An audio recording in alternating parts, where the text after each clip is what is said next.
Good morning. So, look at this weather. How nice is this compared to what I rode at Dirty River? So, I'm here actually, proper fangirling. Hello. That's Jenny Tuff. Look at the mountains. What a beautiful building, and then look at all the mountains. So we set off from Dumfries this morning and we're going to be riding about 145 kilometres up to Glasgow. And I guess the reason that we're doing this particular ride is because Kirkpatrick Macmillan invented the first ever bike in Dumfries, and this is kind of following loosely the route that he first rode. It took him like 2 days to do this route, and it's a beautiful route. So it's almost like just to celebrate the history, and then also obviously the world champs that are coming up. Super excited because you'll recognise some other faces later on in the video. So I reckon let's go and catch up with the other guys, and then we'll be on our merry way. But look at that. Oh God. So that, I know I'm missing the top hat. So yesterday, I mean, you explain. So yesterday Ian was dressed as Kirkpatrick Macmillan himself, but today you're just in UCI kit. I'm in my work kit now. Yeah, we've stopped at the absolutely stunning Drumlangrud Castle and the estate, which is this beautiful building here. This is kind of like showcasing, I'm putting on my proper salesman pitch here. That's perfect, yep. It's showcasing the best of what Dumfries and Galloway has to offer, but essentially the ride that you guys are kind of recreating and emulating for this first ever ride of the 23 million mile challenge. This is one of the pit stops that Kirkpatrick took, and you can actually, if you come to Scotland during the championships from the 3rd to the 13th of August, you can actually go and see a replica of that bike that we had at the photo shoot yesterday. Yeah, and look, oh my God, it's Jenny Tuff. Oh, hello. Right, shall we head on? She's braving it without the coat. I'm like, I'm not tough enough to. That's not that actually that. It really. Oh, it wasn't. It just. Weather is good. Views are good. Company very good. 50k, and because of the cold, we are ready for breakfast. Oh yeah, you have to get the iron brewing. We'll see you in a bit.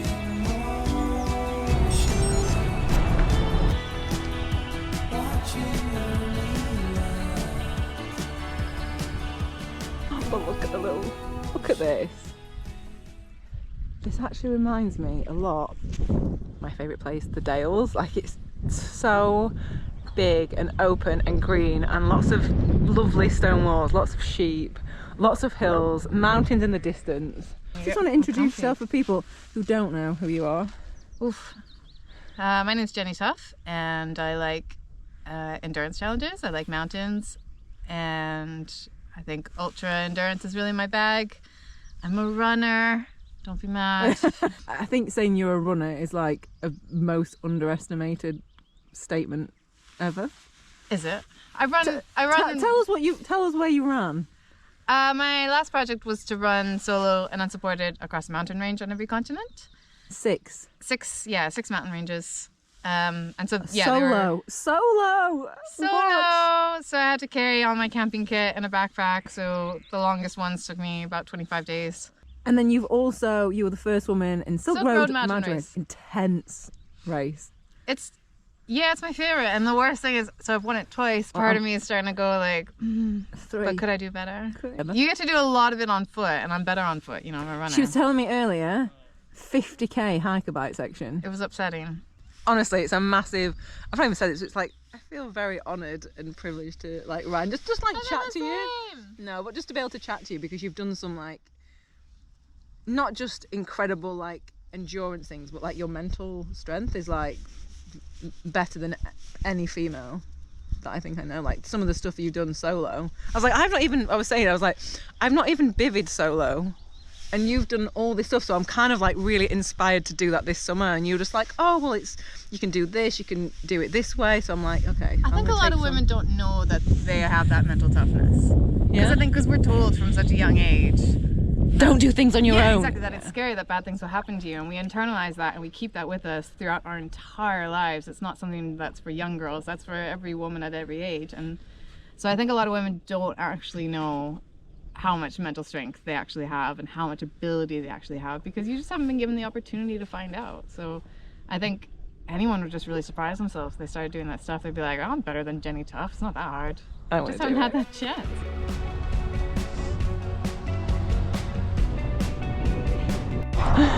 What have we just seen? Glasgow! 46 miles.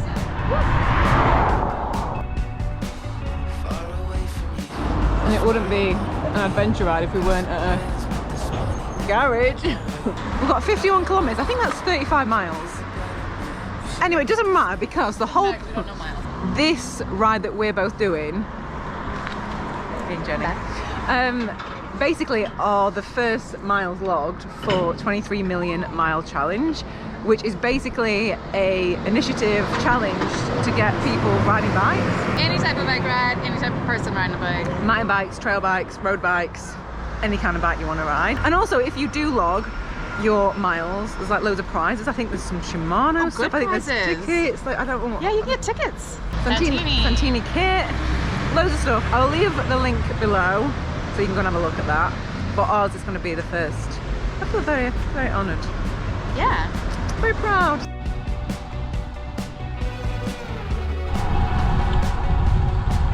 $100k and weather's good. And yeah, we've just got to get into Glasgow. How are you enjoying it? Yeah, it's good. I'm going Katie pace. Yeah. Riding with a roadie today. Good. I know, I'm so sorry. I feel bad. You've got like the wider tyres, but I mean, no, yeah, I'm impressed. Good. Yeah, thanks. So you've ridden a fair bit of Scotland. Yeah. Where's your favourite place in Scotland to ride? Ooh, I think it's the Cairngorms, just for the variety of choice. Yeah. There's gravel, there's mountain, there's road. And there's camping and there's running, so yeah, and for accessibility as well. Yeah, what's your go-to snack? Haribo. I say Haribo candy. Do you know Rennie McGregor? I just remember her saying, like, talking about sports nutrition. She was like, at the end of the day, like the stuff you put in your body, the glucose, fructose, carbohydrates, like it's the same breakdown as white sugar. So she's like, just like Haribo costs £1. I've said this a million times on the sugar thing. I'm like, they cost so much money, and it is just sugar. Yeah. In a gel, and they're so expensive. Just put sugar in your water bottle. Yeah, just get yourself some jelly. Oh, eat sweets. Yeah, gel for me is like things have gone tits up. Like I'm bonked. Yeah. Someone else gave it to me because I didn't own one. Like gel's the last call before the hospital. I'm like, fine, I'll try this gel. Look at those stripes! That is impressive. Right, look at this bike lane. This is a fast bike lane. It's so good. Yeah, primo. Outskirts of Glasgow. How are you feeling, Jenny? Doing an interval session From the lights. situation. We are getting very close to Glasgow, and do you know what it is?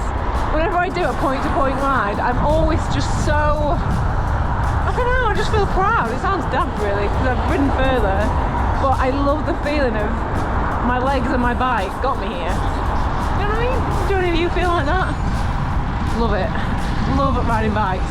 Woo, woo, woo! Ian's here. Oh, these are my Kirkpatrick Macmillan boots. So. I was gonna say, excuse me, Ian's a Edinburgh cyclist. Those are the right shoes? Yeah, those are. Can we finish this ride? Woo, woo! Look at that. We've got a little escort to the finish. See George Square. It's a festival. Yeah? Festival. Going to George Square. Yeah. Lucky good weather. Oh, extra jacket, got chilly. And it's a UCI one, Santini UCI. Alright. So this is Glasgow. So bad the accent. Look at this! Ah, it's so pretty. That is really pretty. Yeah, well done Glasgow. Oh my god. Overtake of the upcoming UCI Scottish World Oh my god, she's so cute. Remember this Oh moment? my god, hi! Hello! That's your bike. Well done, you're doing awesome! I think the reason that this celebration is so big and want to kind of make an extra point of it is because it's the first time ever that 13 World Championships have come together in like one place. So there's going to be, I think, is it 8,000 athletes? Yeah, 8,000 athletes. Yeah. And over from 120 countries, so that's why it's such a special event. So that's why we're celebrating today.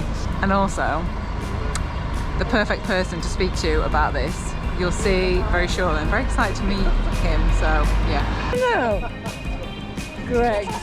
Outlet. What? Oh, so we're almost there, and this road is going to be the final stretch for the Road World Champs. We're gonna ride it first. Oh yeah.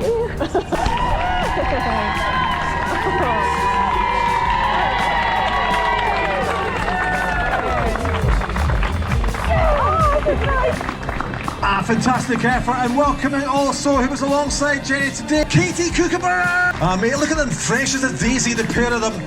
An 8-time Paralympic champion, Jodie Cundy. On the track, on the road, and this guy here is just about to come up on the stage, is absolutely an ambassador for all forms of cycling. Sir Chris Hoy, ladies and gentlemen. Thank you so much. I'm a bit wobbly. Mr. Chris Hoy, very excited to meet you, and thank you so much for taking the time out for a couple of minutes. It's a pleasure. How was the ride today? It's really good. Yeah, it was You look really, pretty really fresh. nice. You know, Right, I've it's really got pretty. we had a suspicion that you guys were sitting around the corner in Costa. Costa, just sipping Put your kit on, coffee. you know, That's it. right? Exactly that. Get all the plaudits as you come into to George Square. But no, it is. that's great though. So you're looking forward to the World Championships? Are you looking? Because this is what I'm going to ask you, because I was trying to summarise how many medals you've won, and I can't even.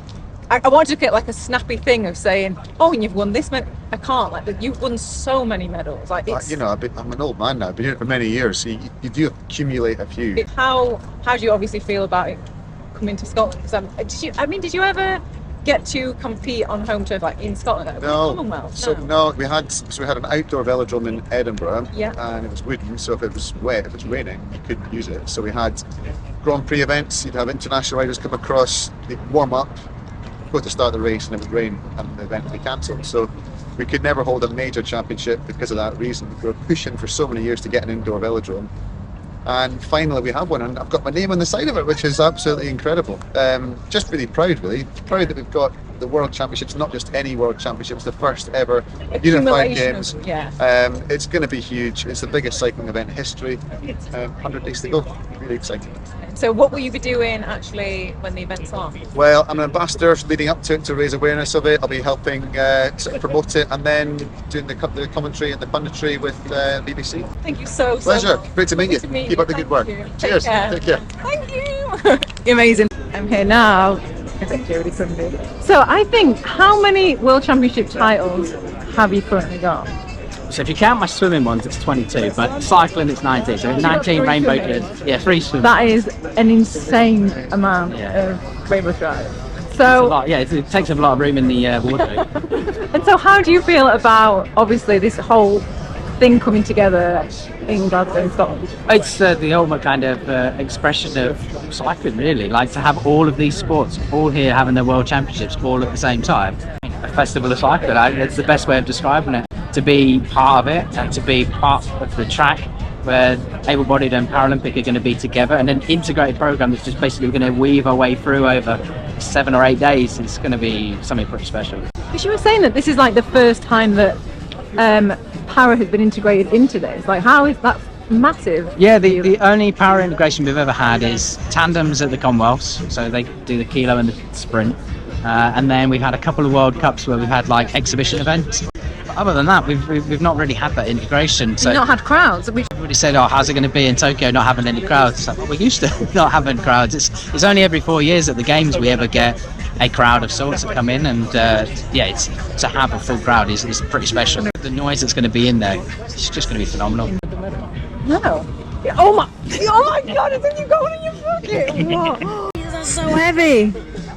How do you feel when you actually get a medal? Like, what is that feeling? Just relief. Relief is the only way to describe it, because basically you put your life on hold for however long it is you train for it. For the Paralympics, you have to be in the best shape and at your perfect prime for 1 minute every 4 years. That It's is like if you get it right, it's like pressure. it's a humongous weight off your shoulders. All right. One second. That's how you look. That's how I look. That's how I look. Helmet hair, do not care.